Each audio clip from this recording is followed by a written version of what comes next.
On va bientôt fêter son premier anniversaire. So very soon we're going to celebrate his first birthday. La deuxième question, désolé, qui est le plus ancienne? And after that, who is the oldest person here? C'est bon, ça suffit. Don't On n'a don't pas worry. besoin de savoir. Don't Voilà. worry. Et il y a ici cette église, parce qu'on a dit, cette église, elle a fêté il y a combien d'anniversaires? Ça fait How many birthdays has this church celebrated? 5, 6, 7? No, 2017. Donc, 2017. Notre so my 108e anniversaire. On va fêter 508e anniversaire. so On va fêter 508e anniversaire. so Et 508e anniversaire.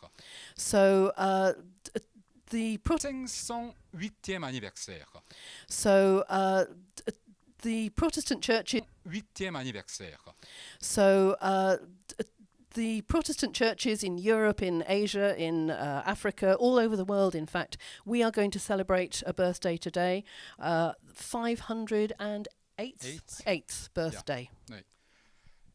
Le 31 octobre 1517, So on the 31st of October, 1517, Martin Luther a affiché 95 thèses réformatrices sur la porte de l'église de Wittenberg.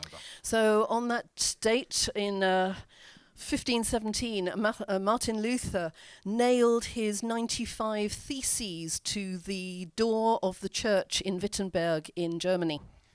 C'était le commencement de la réforme que les églises protestantes célèbrent le dimanche le plus proche du 31 octobre. And it began what we call the Reformation, and that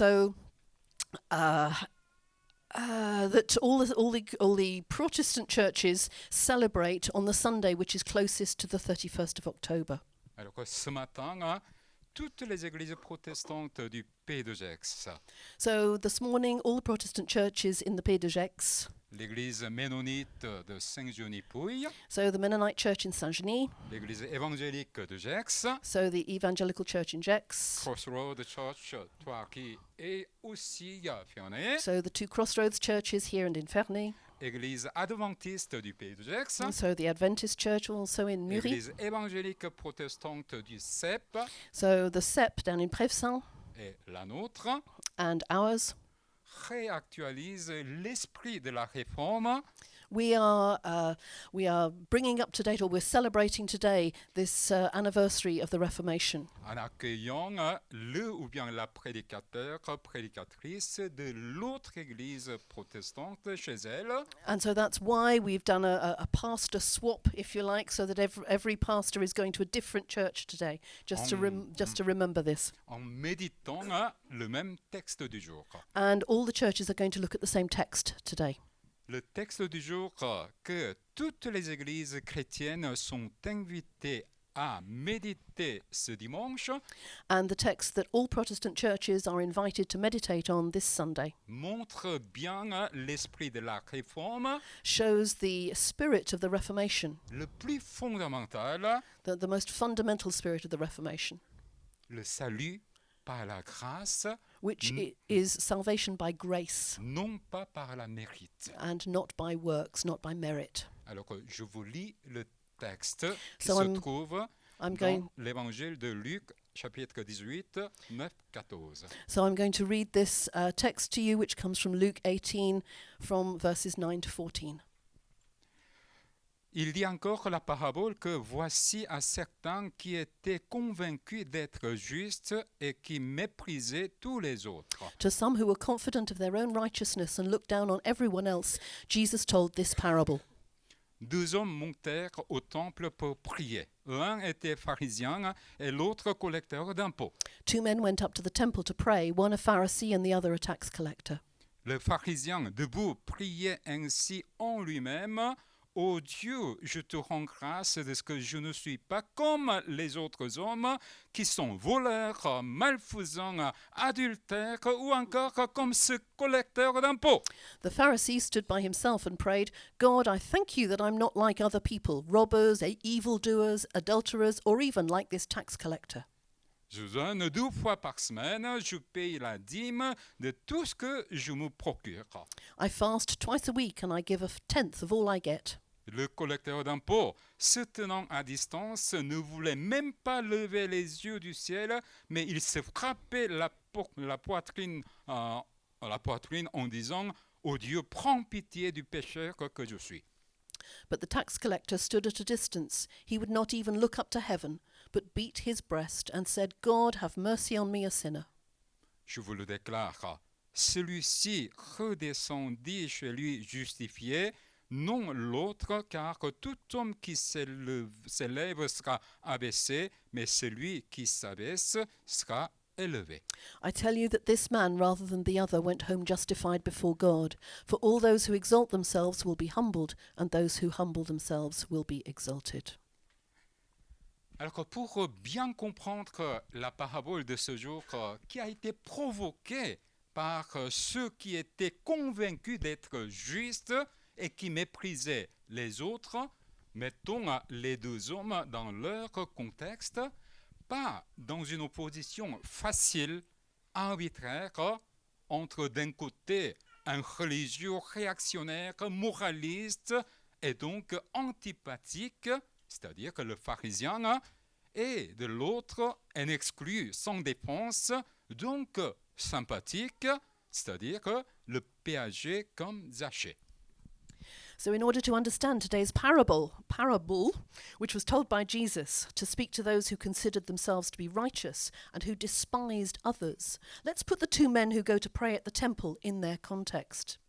We don't want to make just an oversimplistic comparison with, on the one hand, a reactionary religious man very concerned about morals, a Pharisee, and on the other side, so someone we don't sympathise with, and on the other side, someone who was excluded from society with no one to defend him, a tax collector, like Zacchaeus in fact, so a character we will sympathise with more. Vous savez que pour les Juifs occupés par les païens depuis 8e siècle avant Jésus, le péager, c'est-à-dire collecteur d'impôts, était un collaborateur avec l'occupant romain qui s'enrichit sur le dos des populations occupées et opprimées par Rome. You know that for the Jews whose land had been occupied for the previous 8 centuries by what was for them a pagan nation, in other words Rome, tax collectors were regarded as collaborators with the Romans, who were getting rich on the back of the people of Israel, and who were occupied and oppressed by them. Le pharisien, lui, était un homme pas forcément riche, qui gagnait sa vie à la sueur de son front, qui étudiait les Écritures avec beaucoup de finesse, qui cherchait à vivre en conformité avec la volonté de Dieu. So the Pharisee wasn't necessarily rich. He earned his living by working, studying the scriptures in minute detail, and trying to live in accordance with the will of God. Donc, qui est le sympathique à l'époque de Jésus, qui est le juste? C'est indiscutablement le pharisien. So, in Jesus' time, who are we meant to sympathize with more? And who is more righteous? Well, obviously the Pharisee. Et les 2 hommes montent au temple pour prier. C'est-à-dire que le pharisien juste, le péager collabo, veulent tous les 2 que la rencontre avec Dieu, cette ultime conscience, leur assure le salut et repartir apaisés du temple. So the 2 men go up to the temple to pray, the righteous Pharisee and the collaborating tax collector. Both want, in their meeting with God, to be assured of their salvation and to be able to go back home in peace. Et en Jésus. Mais le problème, Jésus contre toute notre attente logique, il déclare que le pharisien juste de la parabole sera abaissé, humilié, et le collecteur d'impôts, le collabo, sera élevé, justifié.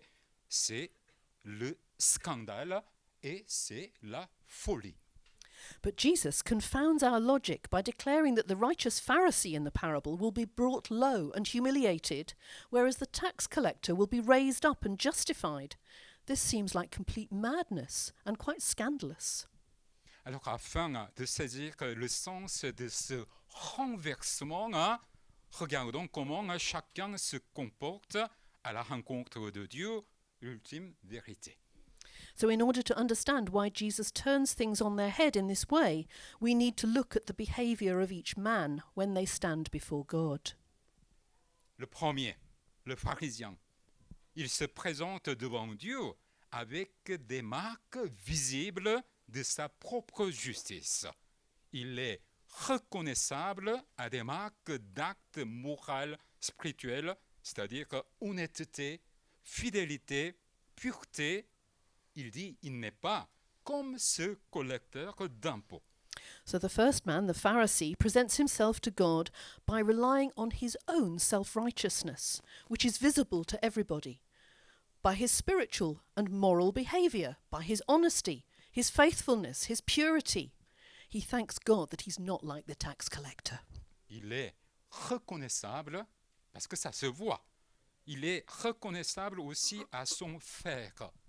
Il donne la dîme devant tout le monde, il jeûne, et c'est de ce lieu visible et rempli qu'il en appelle à son Dieu pour le remercier d'être ce qu'il est. Car il prétend devoir à Dieu la place particulière qu'il occupe. So the way others see him and the way he sees himself is through what he does. He fasts, he gives his tithe, and it's from his visible acts, full of himself, that he thanks God for how he is, for what he's like. After all, he claims that his stature has been given to him by God. Et il présume que c'est son Dieu qui lui a donné la force d'agir à l'image de l'homme de la bonne volonté à laquelle il s'efforce de se conformer jour après jour et non sans succès. Magnifique, admirable. N'est-ce pas ainsi que nous vivons, nous aspirons à vivre la plupart du temps en tant que bons protestants. So he presumes that it is God who's given him the ability to act in accordance with the image that he wants to portray, that of a good man. He works hard at this day after day, and in many ways he succeeds. This is wonderful, even admirable. After all, isn't that how most of us live, or try to live most of the time, as good Protestants or good evangelicals? Mais aux yeux de Jésus, l'attitude du pharisien ne fait pas de lui un être, mais une personne. Il est abaissé, il s'est laissé abaisser d'un sujet à quelqu'un qui porte un masque, en latin persona, masque, le masque de la bonne réputation, le masque de la générosité, de l'engagement solidaire, de tout ce qui fera de lui, de nous, une personne bien bénie, c'est-à-dire un beau masque. But in the eyes of Jesus, the attitude of the Pharisee doesn't make him a real being, but more of a sort of persona. He has in fact lowered himself so that he's become simply someone wearing a mask. In Latin we talk about a persona, meaning mask. The mask of a good reputation, generosity, commitment to others, and of all that would make him a good and a blessed person. But in other words, just a beautiful mask. Et Jésus, il est triste.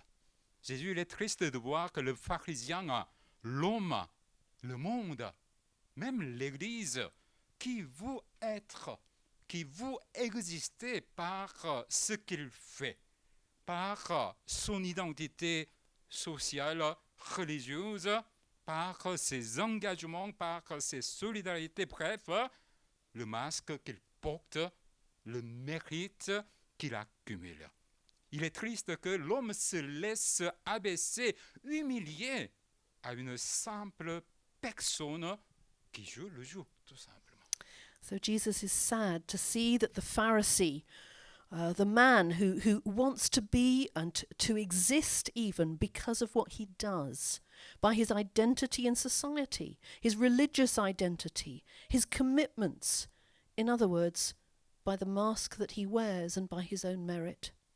Jesus is sad that he's lowered himself to being simply a persona who's sort of playing a game and just doing what's expected.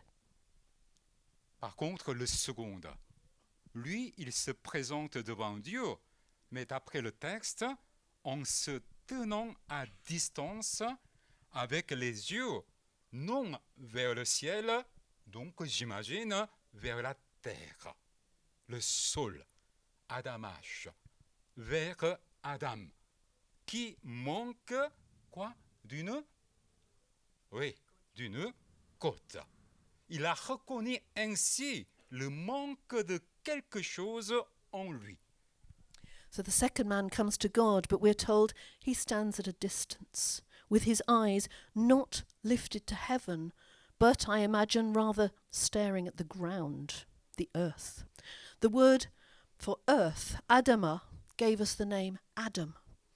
And so this man is rather looking at his humanness, at his lack. Just as Adam was lacking a rib, so this man recognizes that there is something lacking in him. Alors que le péager a accepté de regarder la plaie en face, le manque qui est en lui, et c'est de ce lieu du manque qu'il en appelle à son Dieu, de ce lieu de son vide originel, de sa fragilité fondamentale qui ne cesse depuis toujours de l'angoisser, de ce lieu, de son impuissance de tout connaître, de tout contrôler, qui le panique de plus en plus. So the tax collector is willing to look the wound in the face. In other words, the lack that is in him.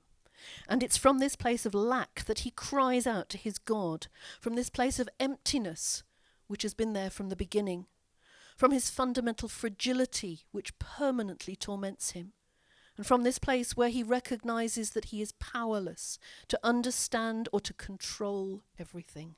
And this just makes him panic more and more. Alors à la différence d'un pharisien plein de lui-même, car même quand il se prive de quelque chose, il continue de se remplir de la certitude qu'il a eu raison de faire ce qu'il a fait. Le péager a fait un espace non occupé en lui, c'est pour cela, se tenant à distance, une béance est là qui offre finalement la possibilité que quelqu'un vienne l'occuper.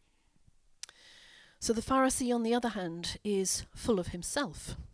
Because even if he deprives himself of certain things, he remains full of the certainty that he's been right to do what he has done and what he continues to do.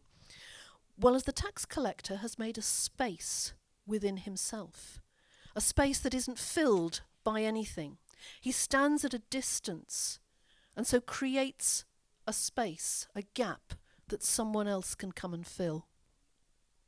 Et c'est ce lieu de bénédiction finalement, de ce lieu de disponibilité, de réception comme Genèse, qu'il en appelle à son Dieu pour que l'autre Dieu, ou bien tout simplement les frères et sœurs, les autres églises, prononcent sur lui une parole d'accueil qui seule peut le faire vivre. And so it is from this place of blessing, a place where he is available and receptive, as in Genesis, that he calls out to the God who is other. And this God can welcome him with a word that will give him life.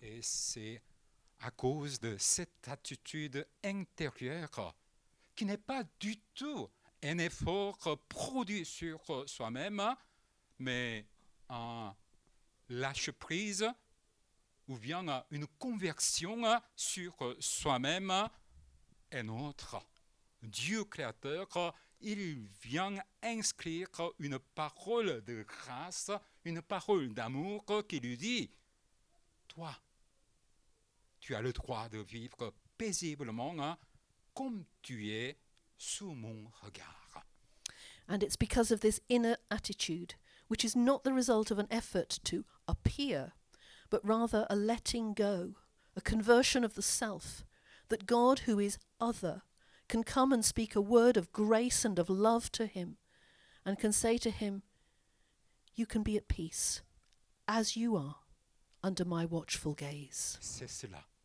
C'est cela, repartir apaisé, justifié de tes doutes, de tes échecs, de tes peurs.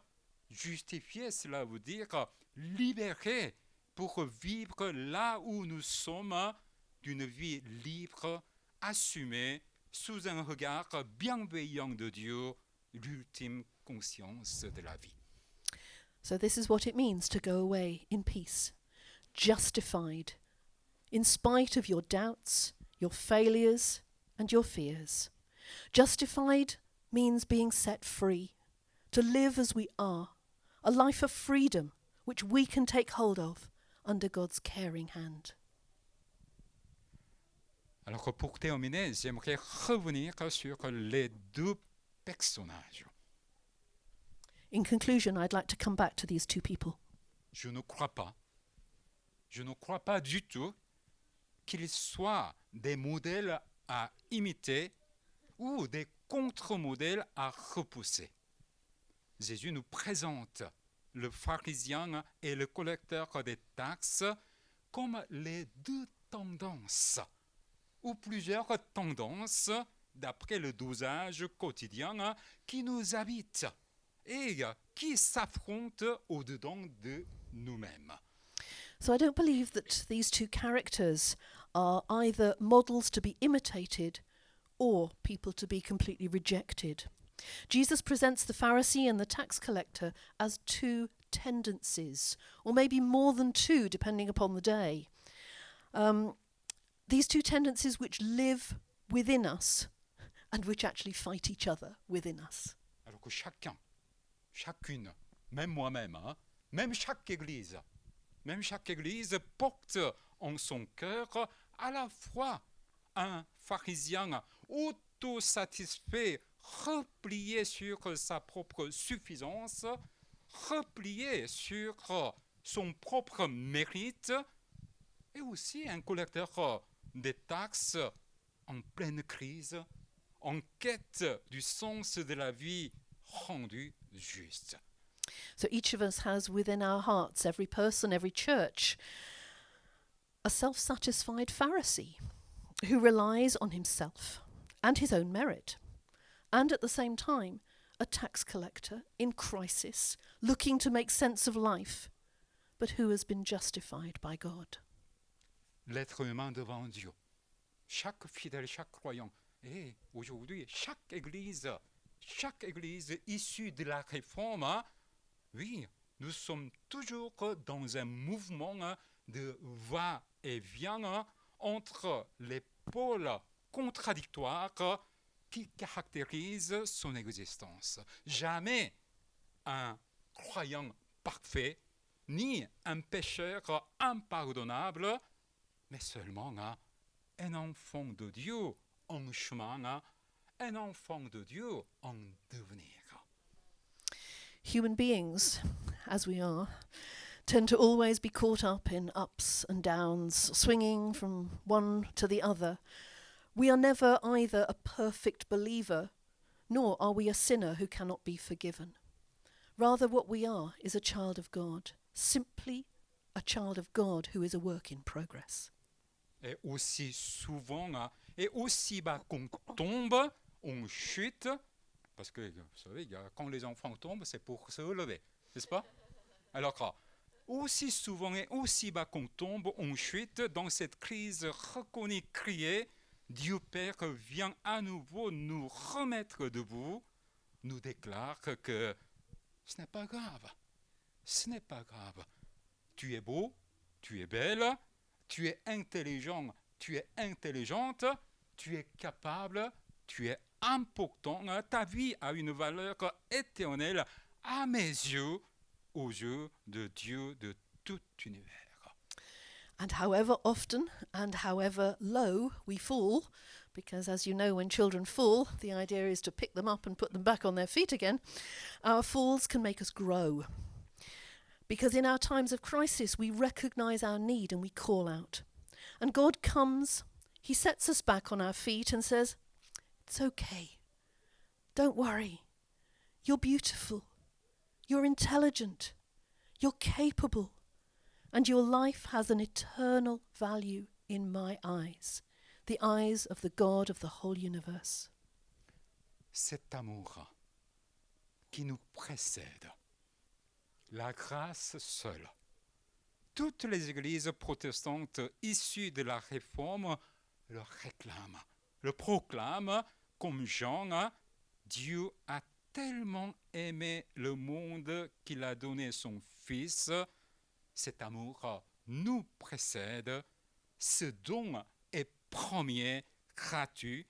Cette confiance est inconditionnelle, puissamment libératrice et nous appelle à notre tour à aimer les autres gratuitement. So all Protestant churches which have come out of the Reformation, and that includes our evangelical churches, proclaim this love of God which was there even before we accepted it. And it is by grace and grace alone. As we read in John, God so loved the world that he gave his only Son. He loved us before we ever loved him. So this gift of God, it is free, and we can trust it unconditionally. It is powerful to set us free and calls us, in turn, to love others in the same way. Le jour de 508e anniversaire, So this day, on the 805th birthday, le jour où toutes les églises protestantes du pays de Gex se réunissent par cet échange de chair, so on this day when all the Protestant churches in the Pays de Gex are coming together to celebrate this day, que la grâce seule nous porte et nous réunit. may God's grace carry us and unite us. Amen. Thank you, Danielle. Merci, Danielle.